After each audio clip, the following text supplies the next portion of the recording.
The Empyreans dropped me off from a nest in a desert. It was a Hell's Cape reminiscent of the land outside of our chasm. Golden sand that felt softer than the sand outside that surrounded us in shredding storms.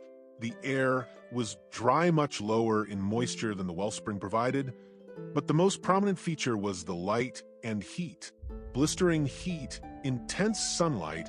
While uncomfortable, there is solace in the fact that it won't corrupt my body. What happened to Herux and Avilex can't happen here. If I had to dwell out here long-term, some solar farm for abundant solar and thermal energy, a large stronghold to be powered and defend me, subterranean water reservoirs, and subterranean vertical farms, I could set up something good out here if it comes down to it. But I couldn't afford drift off into thoughts of desert infrastructure. I was deep in extreme heat and had no clue who or what would be a threat. Memoria scouted the area and found numerous biosignatures a few hundred miles to the north. I surmised that to be a settlement, so I began my walk through the sands. I trekked through miles of sand. Numerous beasts crossed my path, from small black bugs with sharp daggers for tails, serpents that rattled their tails at my presence, tiny reptiles. I wondered if these beasts could be food, but I still didn't know if these beasts would agree with my body. As I held a bug in my hand, a spear bounced off my back. I turned around to see 4 natives, slender builds, shorter than me, stubby fingers, stubby teeth, disturbing shifting faces, lightless eyes, dark skin tones, sitting on large yellow beasts with bumps on their backs and numerous sacks fastened to their sides. My eyes glowed yellow from anxiety. Despite being shorter and appearing weaker, it was clear they didn't have good intentions. The shouting, the bags on their mounts, they were clearly thieves, and I don't care for that, but I still didn't know what to expect from this species. One thrusted their spear at me. I backed up to dodge it and grabbed the spear with my upper left arm. He tried to pull it away, but it was a weak effort as I held onto the spear. I yanked it out of his grip and realized whatever the species is, they're physically frail, so I decided to fight. My eyes went from a fearful yellow to focused amber as I did what all males of my species can do and squirt venom from my palms in a wide spray. They screamed as the venom boiled on their skin. I didn't waste this opportunity as I took their spears and my talons and tore flesh from their bones. I can't believe I was so scared, only to find out these guys only banded together, because they're as tough as air. Once I was done, covered in crimson and staring down at dead bandits, my heart hammering in my chest, the thought of my first actual kill, not a disagreement, not in fight, a true kill, knowing I stood above the wicked who preys on others made my eyes go from a focused orange to a joyful green. Still, I couldn't dawdle. I took their cloaks and canteens in case I ran out of water. They'd prove useful. I climbed up and left their bare bodies in the sand. The beasts can feast on them. It's some good they can do. At the top of the dune, their large, yellow-humped beast stood. They stared at me and kneeled down. It had numerous cuts on its body, bleeding from its wounds. I knew what I had to do. I hummed and channeled arcane magic through my gauntlet, conjuring healing energy. Not much, but it was enough to fix the wounded beast.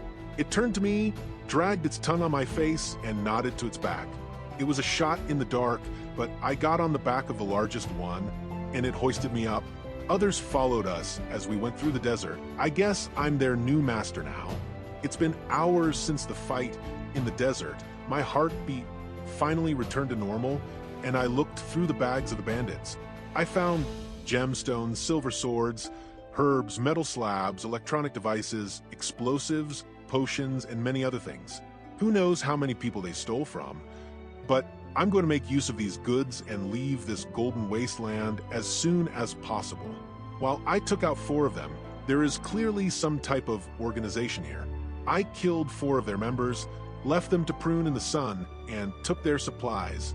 I can't let the thrill of the kill blind me from danger. While these beasts were making the trip faster, they were not as fast as I hoped. I looked at the electronic devices and took one apart, wondering what I could make in the future. I've always wanted to make scrap-worked weapons, but back home, there was no use for my weapon ideas.